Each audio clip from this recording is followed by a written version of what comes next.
Round one. Oh man. Arly versus Beemer. Oh, by the way, I forgot. I need to update this little text thing up here. Teehee. Quirky. Teehee. All right, Ruzo. I'll leave the special button presses to you. Yep. Grim Snarl and Incineroar with Snorlax! Toxapex and Snorlax! Toxapex and Snorlax. All right. Anyone's game! Thank you. All right, we call this the Rusers bracket.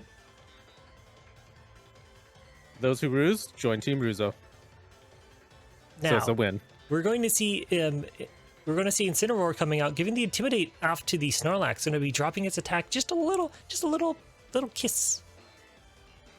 And in addition, we're going to be seeing the Grimmsnarl as well. So Fake Out onto the Snorlax, going to stop it from moving this turn, and a Reflect. Ooh, Beemer setting up the defenses.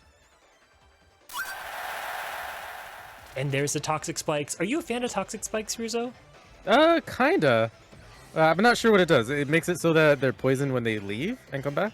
So yeah, for any Pokemon that switches in that does not fly, or is not steel, or is not poison, they will gain the poison status as soon as they switch in. Okay, yeah, I like that a lot. Yep, and the Fake Out Flinch on the Snorlax is going to prevent it from using whatever move it was pondering that one moment. Screens are up, and Beemer is definitely taking a more thoughtful and defensive approach this game. Dynamax target coming out for Arly. Who's going to be? Gotta be the Toxapex, right? No, it's the G-Max Snorlax making its first appearance. Okay, I like this.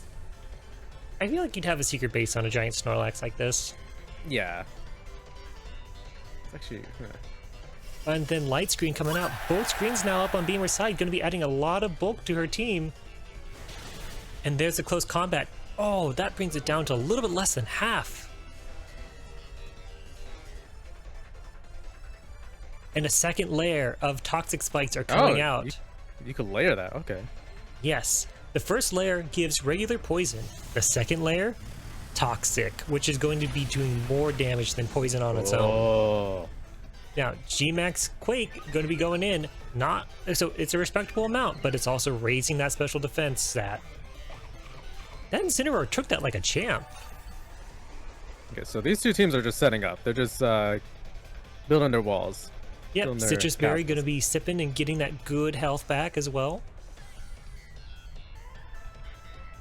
Do you like Incineroar? I think it's also kind of a Ruzo adjacent because it's very flashy. It's a heal. I think you have a lot in common. We'll see. We'll see. Incineroar hasn't grown on me yet. Maybe my mind will change.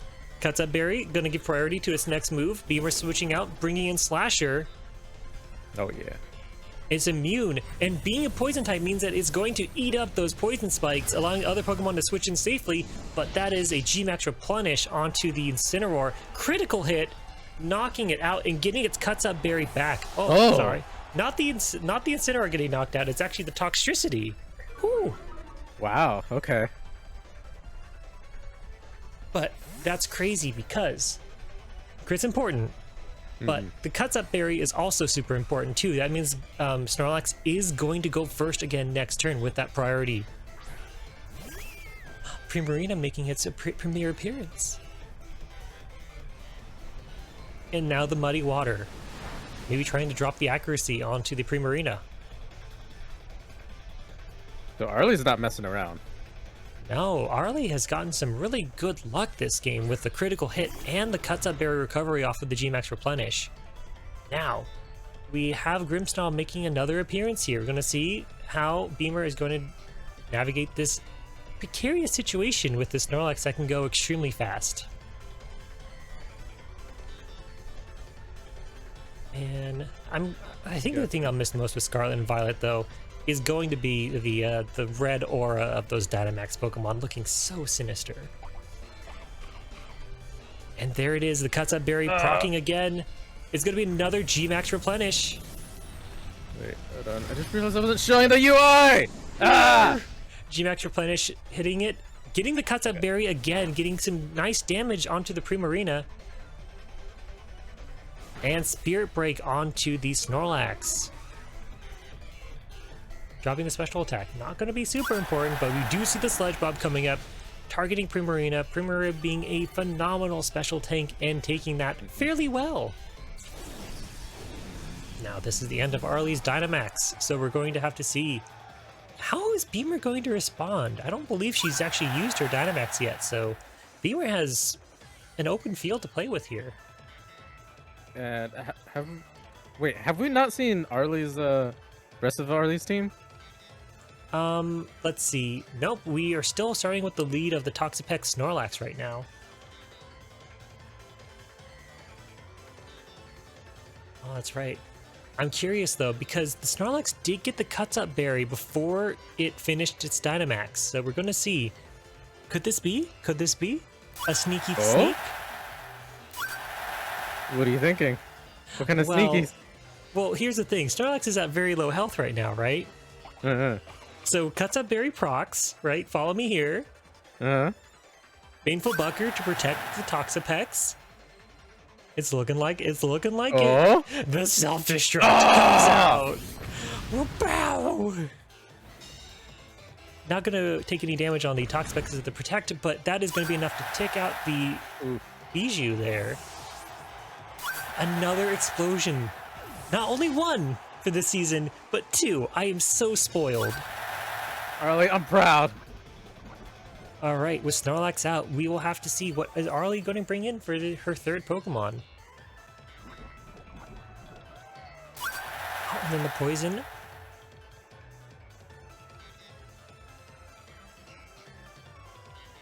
And it looks like, yes, Beemer is down 2 Pokemon right now, so it is a 2v3 situation.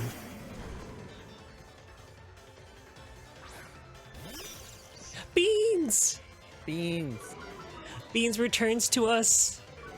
Precious Beans. Okay. Now, we're on to the next turn. We're going to see what happens. Beemer still has the option to Dynamax if need be. Oh, still? Okay. Yes. So, you could say that it's anyone's game.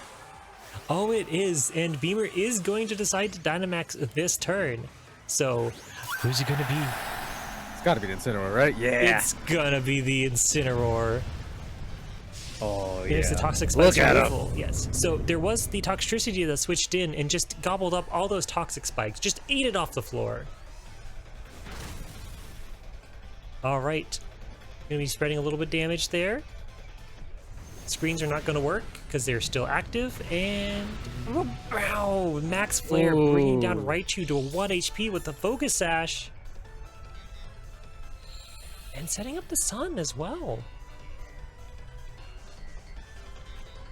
And Sludge Bomb onto the from Toxtricity, getting the knockout on the Grimmsnarl. Critical hit. Screens don't matter, apparently, to Arly. Will Incineroar be enough? Could one Incineroar do it? I'll be real, I'm not used to actually seeing Incineroar being this big. Traditionally, it's they relegated more to the support role. Oh, really? I mean, it doesn't look like a support type. It seems like it's one not, to get out there. The combination typing of fire and dark is actually very good because basically the dark type is no longer weak to fairy because of the fire typing, because for some reason fire resists fairy. So getting back into things. Nuzzle. I hate Nuzzle.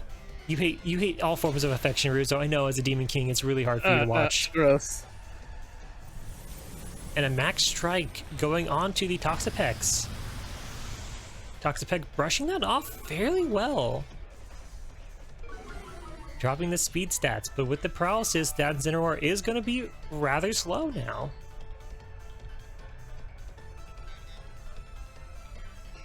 Man, oh man. Arly just considering her options on how to handle this big cat that has somehow managed to find its way into the arena. And there's a max guard. Okay. You know what this reminds me of? The time you won Fluffy Barrage. Yeah. Good times. You're just like, hey Boomba, I'm gonna have our Marowaks fight, and it's like, just kidding, I'm protecting. And Boomba actually fell for it. Can't believe he fell for that Boomba.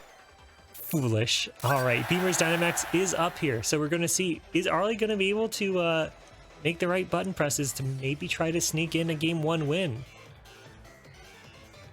Will will Beemer take out Beans? Oh, maybe Beemer can't bring herself to actually hurt Beans because of the B in the Beemer and Beans. There's Volt Switch switching out. And who's going to be Arly's last Pokemon? It's going to be Kermit, revealing a bit of information for Beemer for the next game that she'll likely see this next time. Close combat coming in, and Kermit almost just left the building. Incineroar does not mess around. Okay. No, I'm starting to like Incineroar. Yeah, no, Incineroar has a very respectable physical attack stat, but with that drop, even then, with the screens up, Incineroar's still living that. All right, this could be our last turn here. Beemer going to need to start thinking about what she'd want to bring to game 2. What would you like to see Beemer bring for game 2? Let's see. I've already seen the Grimmsnarl. I would love to see the Zigzaggy one. Ooh, and the Toad one. I want to see the Toad one. Seismitoad, yes, that would be a phenomenal. Arly picking up the win on game 1, and we're going to go on to game 2, shall we? So we'll let our players figure that out, and we'll go back to our commentary. I'm pressing buttons. Okay. Cool. But yes, I would love to see maybe a little bit of Seismitoad action. I know that the Grimmsnarl is actually very important in case Arly decides that she wants to bring out a fairy type, or the fairy presence nullifying the Hydreigon as well, because that's quad weak to fairy. Do you like fairy types? I feel. Well, don't I have 2 fairy types? Yeah, it was actually a secret test to see if you like. I hate them. It's like I got news, Russo. No, I know my Pokemon. I think. Oh man, but that was a phenomenal battle between both Beemer and Arly. I'm expecting a comeback from Beemer. I feel like Beemer has now the downloaded the information, and we're gonna see how this is gonna turn out. Yes, we are. All right, our players have selected their mons, and we're going into the next game. Round 2. Oh, it's called Roosers. Oh, sorry. Yeah, Ruzo's round 1. Heck yeah, that's me. It's called the Roosers bracket, just canonically now. I did it. I'm immortalized. Okay. Remember me. All right, we got Beemer leading off the Seismitoad and Grimmsnarl. Arly's side, the Snorlax and Toxapex, the same as last time. Okay, so you think we're gonna see a third self-destruct? Oh man, it's like when you eat a good buffet dinner and you hit the dessert bar on your way out and you're sitting down with the check and then the waitress just brings breadsticks? Yeah, that's exactly it. All right, Beemer starting off going into her Dynamax. Who's it gonna be? It's gotta be the Toad. Could it be the Toad? It's gotta be the Toad. Yeah! Big Toad! Seismitoad making its appearance for this tournament. Oh yeah, look at him. Oh, big and strong. So, the lore reason for the Seismitoad, though, Beemer has gone on record to say that through most of her Pokemon playthroughs for the games she's had played, she usually the Seismitoad just kind of ends up on her team. Oh. Max Quake knocking out the Toxapex in one hit. Hello. Oh, this is a game now. Now we have a game. Oh, good lord. Going down. Seismitoad being a physical attacker, and oh, there's the belly drum. Uh-oh. The grenade is ready. Oh.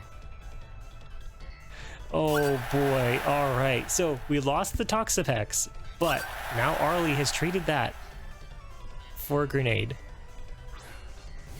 There we got Beans. I hate that I'm just like I see Raichu and I'm just like immediate dopamine.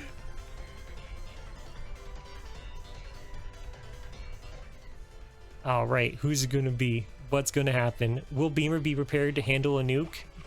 I feel like Beemer's ready. Beemer experienced it once. Is like, no, I get it now. All right, we have Dynamax going off now. Who is it gonna be? Okay, it's a Snorlax. I was pondering. Okay. I was pondering maybe we'd see big beans, but not today. Not today. If we can get a hashtag big beans, that would be great. Big beans. Big can of beans. All right. We got a fake out going onto the Grimmsnarl now. And Max Quake going on to Bort. Whoa! A knockout with that maximized HP and getting back the cuts up berry. And Bort goes down. Wow. Rest in peace, Bort. Arly has gotten a commanding lead despite losing the Toxapex on turn 1. And now we are going to see Beemer's next Pokemon, which is going to be the Primarina. Primarina, pressing buttons. Okay, there we go. But outside of Dynamax, I think Beemer is going to be a little bit on the back foot, so we're going to see how she's going to pivot this.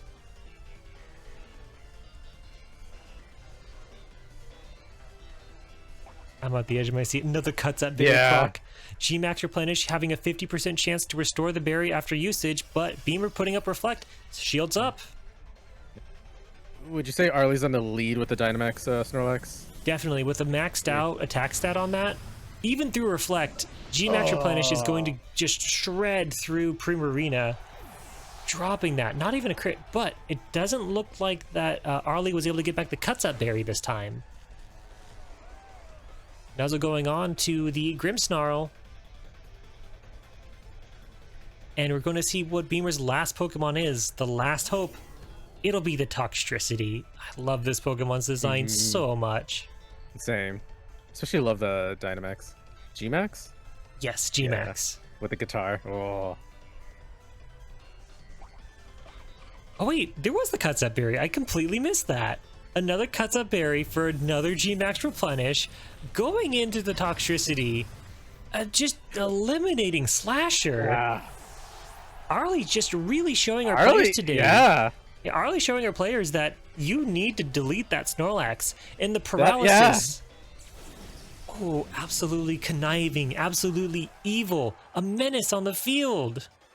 Did you know Snorlax was this powerful? We have for a while. See, like here's the thing. We've had 2 previous seasons where we tried to give someone this Pokemon, and we've never seen it used to this effect. Yeah. Just because usually maybe there's something else that needs to happen. But since Arly was able to safely get up the belly drum and not be answered to that, and continuously getting the Cuts Up Berry, which is a 50-50% chance, she's been able to take a amazing, powerful win over Beemer. And that will be a game. Arly Darkfire. Oh my god, Congrats, fantastic game. Arly. Wow, great use of that Snorlax. Beemer, don't give up.